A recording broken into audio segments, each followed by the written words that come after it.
어제 작은 사고가 있었습니다. 자동차 사고가 있었습니다. 다행히 다치진 않았고요.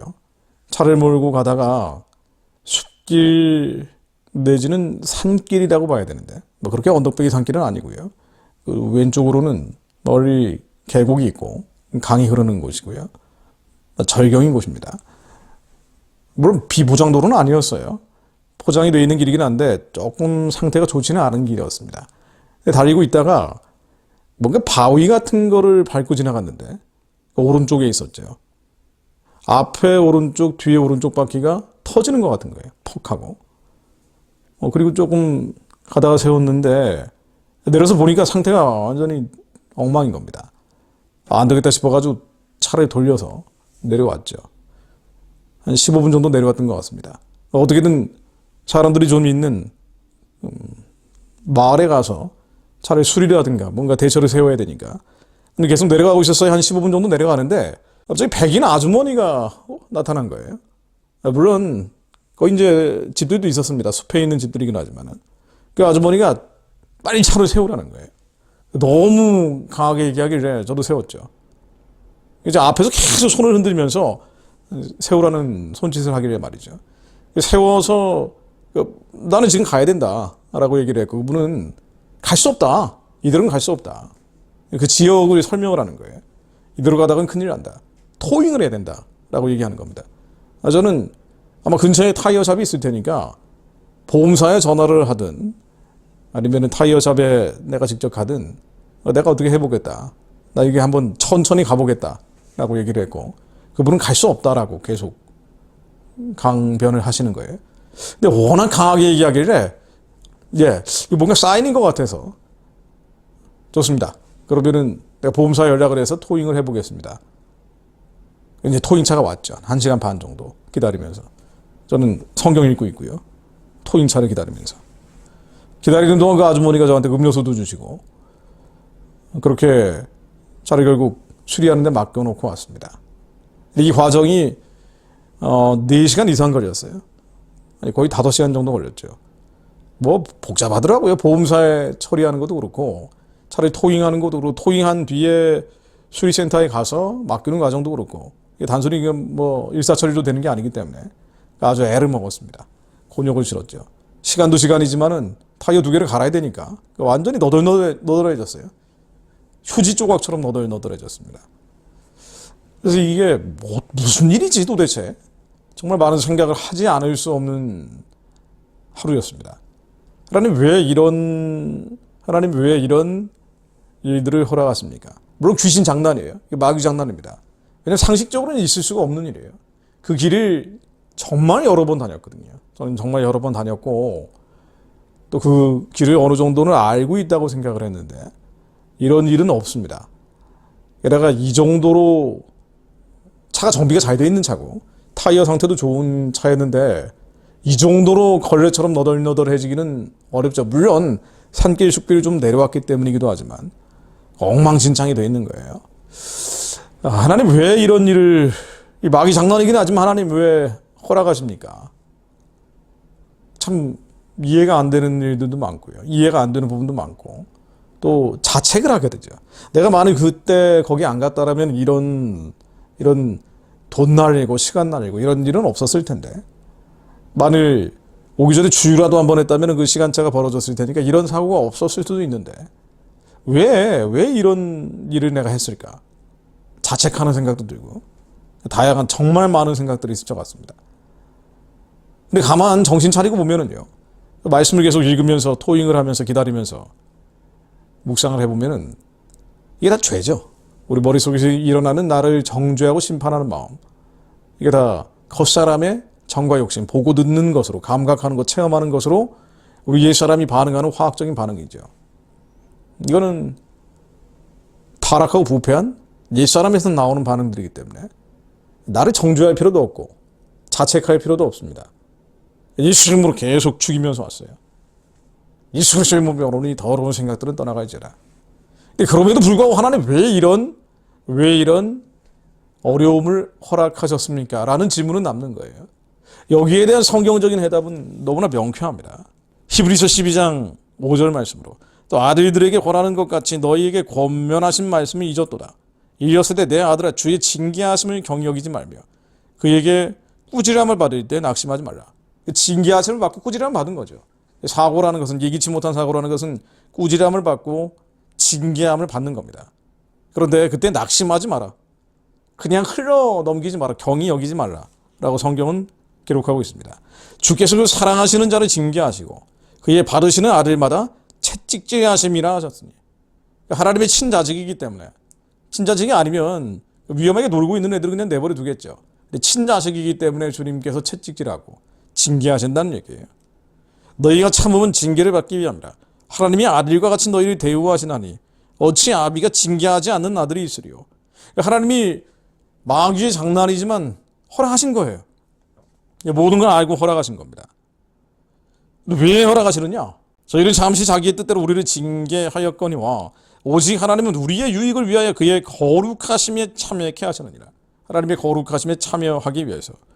우리 징계가 당시에는 즐거워 보이지 않고 슬퍼 보이나 후에 그로 말미암아 연달한 자에게는 의의 평강한 열매를 맺나니 그러므로 피곤한 손과 연약한 무릎을 일으켜 세우고 너희 발을 위하여 곧은 길을 만들라. 저른 다리로 하여금 어그러지지 않고 고침을 받게 하라. 의의 평강한 열매를 맺게 하기 위해서 겉사람의 불법과 허물과 죄가 죽고 의의 평강한 열매, 어떤 상황, 어떤 환경, 무슨 처지에 있다 하더라도 항상 감사하고 기뻐하는 의의 평강한 열매, 거룩함에 참여시키기 위해서, 우리의 더러운 것들을 지워버리기 위해서 하나님은 연단하기 위해 우리를 예기치 않는 어려움으로 몰아가실 때가 있죠. 이건 작은 사고였지만 하나님이 허락하신 게 맞습니다. 마귀들이 장난치도록 하나님이 허락하신 거예요. 하나님 모든 걸 주관하고 계시기 때문에 욥의 고난조차도 하나님이 허락하시는 거 아닙니까? 하나님이 다 알고 계시고 보고 계시고 듣고 계셨던 거예요. 그리고 일정한 부분만큼 저에게 시험 받는 것을, 일정한 부분만큼 저에게 징계를 하신 겁니다. 깨달음을 주기 위해서, 깨우침을 하기 위해서. 그러나 하나님이 주신 이 징계는 결코 제가 감당할 수 없는 만큼 되지 않죠. 감당할 수 있는 만큼만 주십니다. 의의 평강한 열매를 맺게 하시는 게 하나님의 목적이기 때문에 헛사람을 죽이는 게 목적이에요. 우리의 영을 자라나게 하는 것이 하나님의 목적입니다. 네가 과연 이런 상황에서도 하나님을 경외하고 두려워하느냐, 나를 사랑하느냐라고 주님은 계속 묻고 계신 거죠. 예, 저는 주님을 사랑합니다. 계속 중얼중얼 거리면서 성경 말씀을 읽으면서 5시간 가까이를 버텼습니다. 근데 이 죄가 순간순간 올려고 할 때마다 이 수염으로 밟아버리면서 버틴 거예요. 하나님은 절대로 우리가 감당할 수 없는 시련을 주지 않으시죠. 이게 약속입니다. 이게 믿음입니다. 그리고 반드시 하나님의 주권하에 마귀들이 우리를 징계하도록 허락하신다 하더라도 피할 길을 주십니다. 살아날 길을 주시죠. 고린도전서 10장 11절로 저희에게 당한 이런 일이 거울이 되고 또한 말세를 만난 우리의 경계로 기록하였느니라. 그런즉 선줄로 생각하는 자는 넘어질까 조심하라. 사람이 감당할 시험 밖에는 너희에게 당한 것이 없나니 오직 하나님은 미쁘사 너희가 감당치 못할 시험 당함을 허락지 아니하시고 저희 당할 즈음에 또한 피할 길을 내사 너희로 능히 감당하게 하시느니라. 능히 감당하게 하시느니라. 하나님은 우리에게 징계를 하고 채찍질을 하실 때도 있지만 감당할 수 있는 만큼만 주십니다. 완전히 터가 무너지는 시험을 주지는 않으십니다. 그게 사랑의 하나님이죠. 시험 받을 때 반드시 피할 길을 주십니다. 제가 그 사고를 돌이켜봤을 때 만일 그 아주머니가 말리지 않았다면, 그 백인 아주머니가 저를 You can't make it 계속 손짓하면서 저를 말리지 않았으면 저는 그냥 갔을 거예요. 차를 몰고 바퀴 2개가 너덜너덜해진 상태에서 끝까지 갈 수 있다는 의지를 발동하면서 타이어 샵을 향해 찾아갔을 겁니다. 그냥 차로 가면 30분. 아마 그 상태로 갔으면 3시간이 걸렸을지 4시간이 걸렸을지 알 수가 없죠. 근데 돌이켜 생각을 해보면 만일 거기서 토잉카를 부르지 않았다면, 그 아주머니 말대로 말이죠, 부르지 않았다면 그 지형이 내려가는 길이고 또 꾸불꾸불 되어 있기 때문에 무슨 일이 생겼을지 알 수가 없을 것 같아요. 더 큰 사고가 났을 수도 있고, 아니요, 그 바퀴에 펑크가 나는 순간에도 만만치 않은 지형이었기 때문에 굉장히 큰 재난이 발생했을 수도 있습니다. 하나님은 적당한 만큼만 적당한 만큼만 징계하고 채찍질을 하신 거죠. 그리고 더 큰 재난이 발생하지 않도록 백인 아주머니를 보내셔서 저를 토잉하게 하신 겁니다. 저희 천사 같은 분이죠. 토잉하러 온 분도 너무 천사 같은 아저씨였어요. 이 모든 과정이 하나님께서 기획하시고 연출하시고 일정한 악역도 필요하기 때문에 마귀들 사탄들이 사용받긴 했지만 그러나 총감독은 하나님이시구나. 하나님이 천사들을 나한테 보내서 하나님이 살아 역사하시고 너의 인생을 주관하고 계시며 언제나 숨소리까지 듣고 계시다는 걸 깨닫게 하고 또 제가 개인적으로 하나님이 주신 가르침들이 있죠. 아름다운 사연을 찾아다니면서 거기서 묵상한다고 명분은 세워놨지만 사실은 이것도 욕심은 욕심이죠. 천국은 내 안에 있는데 이 지상의 아름다운 천국을 찾아가는 것 같은 이것도 욕심이에요. 제가 남아있는 욕심입니다. 제 욕심을 보게 하시죠. 하나님이 저에게 깨달음을 주고 가르침을 주기 위해 하나님이 일정한 부분 채찍질 하셨군요. 저에게 시험 받게 하셨군요. 하나님 감사합니다. 감사가 나오더라고요. 정말 감사합니다. 더 끔찍한 재난을 막아주신 하나님 감사합니다. 하나님 천사를 보내주신 주님께 감사합니다. 아니, 도대체 거기서 아주머니가 왜 나와요? 정말 이걸 되돌려 보면은요. 아주머니가 말리지 않았으면은 전 정말 끝까지 갔을 겁니다. 계속 그 차를 몰고 갔을 거예요.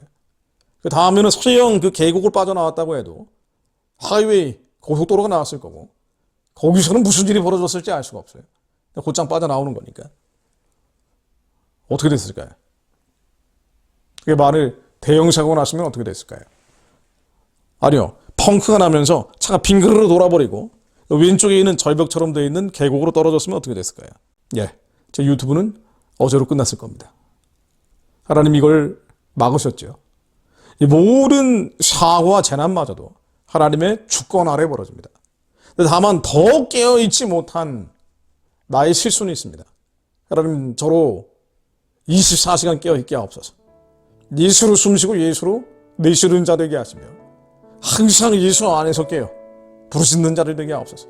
하나님 내 욕심이 욕구와 욕망이 마음의 쓴뿌리와 상처와 자책하는 마음과 상실감과 패배감과 절망감들이 감히 이 죄가 그리스도의 장성한 분량이 성장하지 못하도록 막지 못하게 하시며 예수 안에서 자유한 자 되게 하고 예수 그리스도 안에서 자유한 자 되게 하시며 하나님께서 원하시는 분량만큼 이 세상을 덮는 지식이 뛰어넘는 그리스도의 사랑을 깨닫게 하시어 우리의 영이 자라나게 하시어 하나님의 부르심의 소망, 그 기쁘신 뜻 마지막까지 감당하는 저희가 되게 하옵소서. 하나님 천사를 보내주시니 감사드립니다. 하나님 지켜주시니 감사드립니다. 더 기도하겠습니다. 예수의 피로 물성의 주에 발라주시며 우리의 자녀들과 아내와 남편과 가족들 이마 위에 예수의 피를 발라주시며 그 피 가운데 잠기게 하시어 추하고 더럽고 악한 영들 원수들 죽음의 영들 지옥의 영들이 얼씬하지 못하게 하시며 운전하고 있는 핸들에도 주님께서 잡아주시며 모든 과정이 순적하게 진행되게 하시어 하나님 선하심을 저희들이 찬양하고 경배하는 자리 되게 하옵소서.